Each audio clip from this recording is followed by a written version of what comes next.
Hello. അപ്പോൾ നമ്മൾ ഇന്നൊരു മാംഗോ ഐസ്ക്രീമാണ് ഉണ്ടാക്കുന്നത്. അതിന് വേണ്ടിയിട്ട് ആദ്യം ഒരു അമൂലിൻ്റെ ഫ്രഷ് ക്രീമും പിന്നെ അമൂലിൻ്റെ ഒരു മിൽക്ക് മെയ്ഡ്, കുറച്ച് നട്ട്സും കാര്യങ്ങളൊക്കെ, പിന്നെ നല്ല ഫ്രഷ് ആയിട്ടുള്ള മാങ്ങ എടുത്തിട്ട് അതാദ്യം നമ്മൾ കട്ട് ചെയ്യുന്നുണ്ട്. നല്ലതായിട്ട് സ്ലൈസ് ചെയ്ത് കട്ട് ചെയ്യുന്നുണ്ട്. ഞാൻ ചുമ്മാ ഒരു ഭംഗിക്ക് ഇങ്ങനെയൊക്കെ കട്ട് ചെയ്യുന്ന കേട്ടോ. നിങ്ങൾക്ക് എങ്ങനെ വേണമെങ്കിലും കട്ട് ചെയ്യാം. അപ്പോൾ അതിൻ്റെ പുറത്ത് തൊലിയൊക്കെ കളഞ്ഞിട്ട് അതിൻ്റെ ഉള്ളിലത്തെ പൾപ്പ് മാത്രം കേട്ടോ നമുക്ക് വേണ്ടത്. നല്ല മധുരമുള്ള മാങ്ങയാണ്. അപ്പോൾ സീസണൊക്കെ ആയതുകൊണ്ട് മാങ്ങ നല്ല ടേസ്റ്റുള്ള മാങ്ങ തന്നെ കിട്ടിയിട്ടുണ്ടായിരുന്നു. അപ്പോൾ അതൊക്കെ ജസ്റ്റ് ഒന്ന് കട്ട് ചെയ്ത് അതിൻ്റെ ഉള്ളിലത്തെ എടുത്തിട്ട് അത് നമുക്കൊന്ന് മിക്സിയുടെ ജാറിലോട്ട് ഇട്ട് കൊടുക്കാതെ, ആ മാങ്ങ അത്യാവശ്യം കുറച്ച് ഞാൻ എടുത്തിട്ടുണ്ട്. അതിലേക്ക് കുറച്ച് നട്ട്സും കാര്യങ്ങളൊക്കെ ഇട്ടിട്ട് കുറച്ച് മിൽക്ക് മെയ്ഡാണ് നമ്മൾ മധുരത്തിന് വേണ്ടിയിട്ട്, വേറെ മധുരമൊന്നും ചേർക്കുന്നില്ല, മിൽക്ക് മെയ്ഡ് മാത്രമായിട്ടോ നമ്മൾ മധുരത്തിന് വേണ്ടിയിട്ട് ചേർക്കുന്നത്.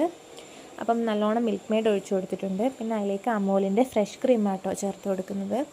അപ്പം അതൊരു 2-3 സ്പൂൺ ഫ്രഷ് ക്രീം ചേർത്തിട്ട് ഒരു ഗ്ലാസ് പാലാട്ടോ, ഞാൻ പശുവിൻ്റെ പാലാണ് യൂസ് ചെയ്യുന്നത്. അപ്പം പാൽ ഒഴിച്ചിട്ട് നല്ലോണം മിക്സ് ചെയ്തിട്ടുണ്ടായിരുന്നു. നല്ലോണം അടിച്ച് മിക്സ് ചെയ്ത് നല്ല കുഴമ്പ് രൂപത്തിലാക്കി അതൊരു നല്ലൊരു പാത്രത്തിലേക്ക് മാറ്റിയിട്ടുണ്ട്. പിന്നെ കുറച്ച് ഗാർണിഷ് ചെയ്യാൻ വേണ്ടി കുറച്ച് നട്ട്സ് ഇങ്ങനെ ജസ്റ്റ് ചെറുതായിട്ട് ചോപ്പ് ചെയ്ത് ഇട്ട് കൊടുത്തിട്ടുണ്ട്. ഇനി ഇത് നമുക്കൊരു 3-4 മണിക്കൂർ നല്ലോണം ഫ്രീസ് ചെയ്തെടുത്തിട്ടുണ്ടെങ്കിൽ നമ്മുടെ മാംഗോ ഐസ്ക്രീം ഇവിടെ റെഡി ആയിട്ടുണ്ട്. അപ്പോൾ എല്ലാവരും ഒന്ന് ട്രൈ ചെയ്ത് നോക്കണം കേട്ടോ.